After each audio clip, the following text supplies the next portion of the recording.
അസ്സലാമു അലൈക്കും. നമ്മൾ നിർബന്ധമായും പഠിച്ചു വെക്കേണ്ട ഒരു ദുആനെ കുറിച്ചാണ് ഇന്ന് ഞാൻ പറയാൻ പോകുന്നത്. ഈ വീഡിയോ കാണുന്ന ഓരോരുത്തർക്കും അവരുടേതായ വിഷമങ്ങളുണ്ടാകും. വിഷമങ്ങൾ താങ്ങാനാവാതെ ജീവിതം മടുത്തവരുമുണ്ടാകും. എത്ര വിഷമമുണ്ടായാലും അതിനെ സന്തോഷിപ്പിക്കാൻ കഴിയുന്ന ഒരു അത്ഭുത ദുആ ഉണ്ട്. വിഷമങ്ങൾ വരുന്ന സമയത്ത് നബി തങ്ങൾ പതിവാക്കിയ ദുആ ആണിത്. ദുആ ഉൽ കർബ് എന്നറിയപ്പെടുന്ന ഈ ദുആനെ ഒരുപാട് ആളുകൾ പതിവാക്കാറുണ്ട്. ഈ ദുആ പതിവാക്കുന്നവരുടെ വീട്ടിൽ അവർക്ക് ഒരു വിഷമവും പ്രയാസവും കാണില്ല. ജീവിതകാലം മുഴുവനും സന്തോഷവും സമാധാനവും ഉണ്ടാകും. നമ്മുടെ ജീവിതത്തിലെ ഏത് പ്രശ്നങ്ങൾക്കുമുള്ള പരിഹാര മാർഗമാണിത്. കടങ്ങൾ കൊണ്ട് വിഷമിക്കുന്ന ആളുകളും സ്വന്തമായി വീടില്ലാത്ത ആളുകളും കുട്ടികളില്ലാത്തവരും ജോലിയില്ലാത്തവരും വിവാഹം ശരിയാവാത്തവരും ഭർത്താവ് ഉപേക്ഷിച്ചവർ രോഗങ്ങൾ കൊണ്ട് ബുദ്ധിമുട്ടുന്നവർ ഇതുപോലുള്ള എന്ത് പ്രശ്നം വന്നാലും ഈ ദുആനെ മുറുകെ പിടിച്ചാൽ മതി. ചൊല്ലിയാൽ വളരെ പെട്ടെന്ന് ഫലം കിട്ടുന്ന പ്രാർത്ഥനയാണിത്.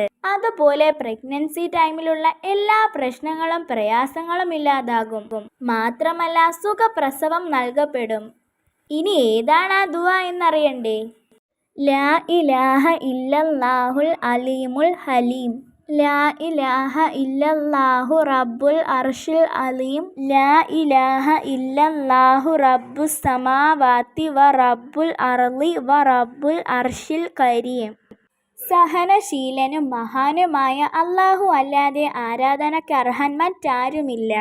മഹത്തായ അർശിന്റെ രക്ഷിതാവായ അല്ലാഹു അല്ലാതെ ആരാധനക്കർഹൻ മറ്റാരുമില്ല.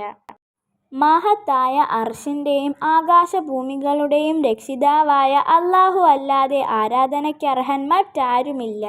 ഏതൊരാൾക്കും പെട്ടെന്ന് പഠിക്കാനും ചൊല്ലാനും പറ്റുന്ന പ്രാർത്ഥനയാണിത്.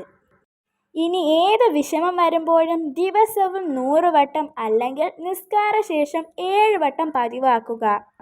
ഇൻഷാ അല്ലാഹ് നമ്മുടെ എല്ലാവരുടെയും ഹലാലായ ആഗ്രഹങ്ങളും ഉദ്ദേശങ്ങളും അല്ലാഹു നടത്തി തരുമാറാകട്ടെ. ആമീൻ യാ റബ്ബൽ ആലമീൻ. അസ്സലാമു അലൈക്കും.